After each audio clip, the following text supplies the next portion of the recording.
Don't forget to click subscribe above and comment below to get even more great free audiobooks. Chapter 1. Resupply 7. This is Lunar Base. Do you copy? The words echoed in the small command center, the static filling the gaps between each syllable. Dr. Elena Sokolova's hand hovered over the comms panel, her eyes fixed on the screen displaying a graphic of the approaching rocket. It was a simple line, curving toward a dot that represented their tiny base on the moon's surface.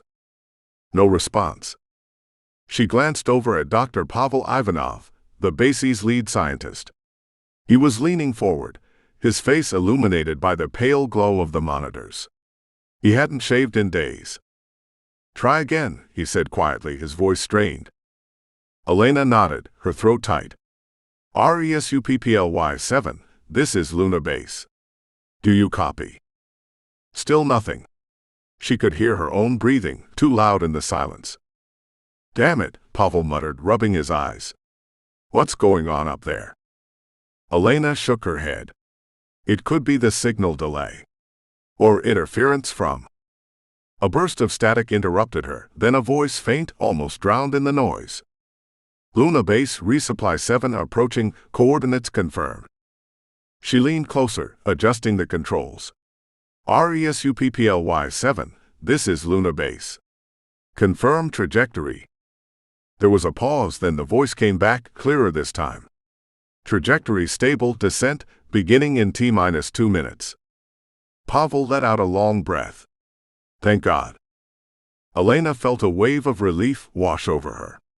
They'd been waiting for this delivery for weeks. Food, oxygen, medical supplies. Everything they needed to keep the mission going.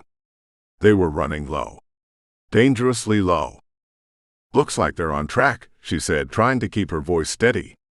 "We should see them soon." Pavel nodded, his eyes not leaving the screen. "Get the crew ready. We need to unload and store everything as quickly as possible." She tapped her headset, switching channels. "Victor, Alexei, Irina, report to the landing site. The resupply is inbound." "Copy that," Victor's voice crackled back. "We're on our way." Elena glanced at Pavel. His jaw was clenched, his eyes narrow. He was worried. She could feel it. But he was trying not to show it. For the crew's sake. For her sake. "Everything will be fine," she said, more to herself than to him. He didn't answer. Minutes passed. The dot on the screen inched closer. Elena could feel her pulse in her throat. Resupply 7, this is Lunar Base. You are clear for landing. Do you copy? Copy, Lunar Base, beginning descent. Elena watched the data feed, her fingers trembling slightly on the keyboard. The rocket's speed was decreasing. Altitude dropping. Everything looked good. Perfect. Then the alarms went off. Warning. Warning. Trajectory unstable. Elena's heart skipped a beat. She stared at the screen. The line had shifted, curving away from the base. Too sharp. Too fast. Resupply 7, adjust your course. Pavel shouted, leaning over her shoulder. You're coming in too steep. There was no response. Just static. The rocket was spinning now, the data on the screen flashing red. Velocity increasing. Altitude plummeting. "Oh God," Elena whispered. Resupply 7, this is Lunar Base. Pavel's voice was raw, desperate. "Pull up. Do you copy? Pull up." The seconds dragged on, the alarms blaring. Elena's hands were shaking. She felt a cold sweat on her neck. Her mind raced, but she couldn't think. Couldn't do anything but watch. "Impact in 5, 4, 3, the automated voice intoned, emotionless, indifferent. Resupply 7, respond. Pavel yelled, his knuckles white on the edge of the console. 2-1. The screen went black. The entire base shuddered, a low rumble reverberating through the walls. The lights flickered, then steadied. Silence. Elena couldn't breathe. She stared at the blank screen, her heart pounding in her chest. Pavel was frozen, his eyes wide, his mouth half open. "No," he whispered. "No, no, no." Elena forced herself to speak. "Victor, Irina, Alexei, do you copy?" There was a long pause, then Victor's voice, thin and strained. "We're here." What happened?" Pavel took a shaky breath. "Resupply 7, it's gone." "Gone?" Irina's voice, disbelieving, almost a whisper. "It crashed," Pavel said, his voice hollow. "They lost control. It crashed." Silence. The weight of it pressed down on Elena's chest, crushing, suffocating. She could hear Irina sobbing softly through the comms. Alexei's heavy breathing. Victor's stunned silence. "What do we do now?" Victor finally asked, his voice flat. Elena looked at Pavel. He looked back at her, his eyes empty. He shook his head, just a little. She started, but her voice broke. She swallowed hard, tried again. "We need to assess the situation. Check the storage levels. See how much we have left." "Not much," Pavel muttered. "Not nearly enough." "We'll make it work," she said, but the words felt like ash in her mouth. "We have to." Pavel nodded, but he looked defeated. "Victor, can you see the crash site?" A pause, then Victor's voice grim. "Yeah. It's bad. There's debris everywhere. No sign of the rocket itself. Just pieces." Elena felt a chill run down her spine. The rocket, their lifeline, shattered into nothing. "Any sign of the supplies?" Pavel asked, his voice brittle. "Nothing," Victor said.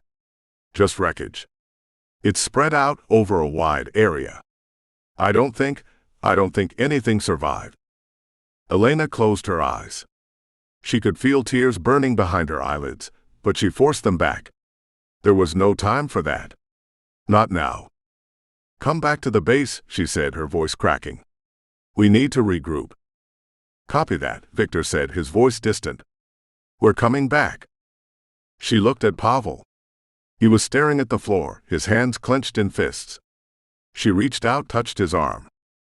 "We'll figure this out," she said, trying to sound confident, trying to believe it herself. He nodded, but his eyes were bleak. "We're running out of time, Elena." She knew he was right. Their supplies were dwindling. Food, water, oxygen. They'd been counting on this delivery. Without. "We have a few weeks," she said, though the words felt like a lie. "We'll send a distress call. They'll send another rocket." Pavel shook his head.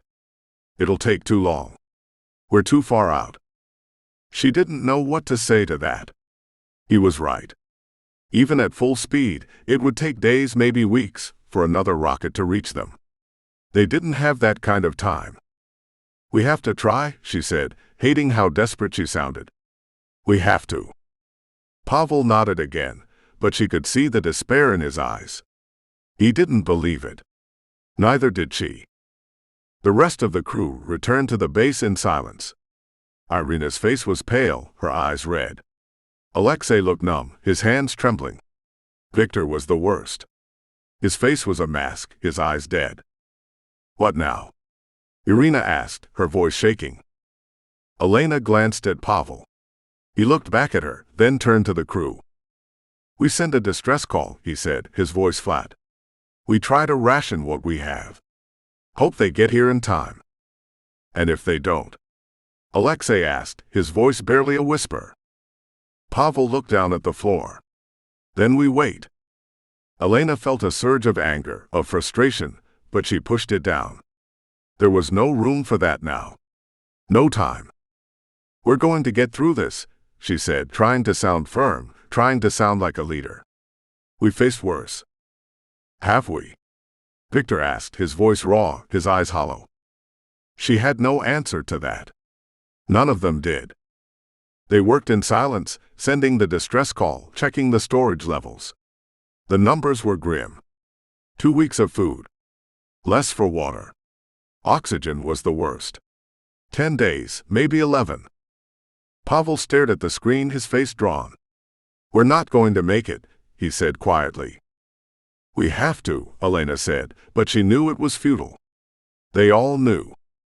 They sat in the dimly lit command center, the silence heavy, oppressive. Waiting. Hoping. Dreading. Days passed. The radio remained silent. The food ran low. The water lower. They watched the oxygen levels drop, the numbers ticking down like a slow, relentless countdown to oblivion. Maybe they're coming, Irina said one day, her voice thin, trembling. Maybe they're on their way. Maybe, Pavel said, but his voice was empty. He didn't believe it. Neither did Elena. Neither did any of them. They sat in silence, the cold of the moon pressing in around them, the emptiness of space, a vast, indifferent void beyond the thin walls of the base. Waiting. Wondering. Dying. Would the next rocket arrive in time? Would they be saved? Or would they be just another tragedy, another failure, another story lost in the endless, uncaring dark? There was no answer. Only the silence. Only the waiting. Only the slow, steady ticking of the clock, counting down the hours, the minutes, the seconds. Tick. Tock. Tick. Tock. Tick. Are you a fan of sci-fi adventure? Click here, and I'll send you a copy of Lunar Hustle for free. Join Tinker Bat, Mona Lisa and Junebug on the North Carolina 17 as they smuggle the space lanes to Mars. Click the pinned comment to grab your copy today.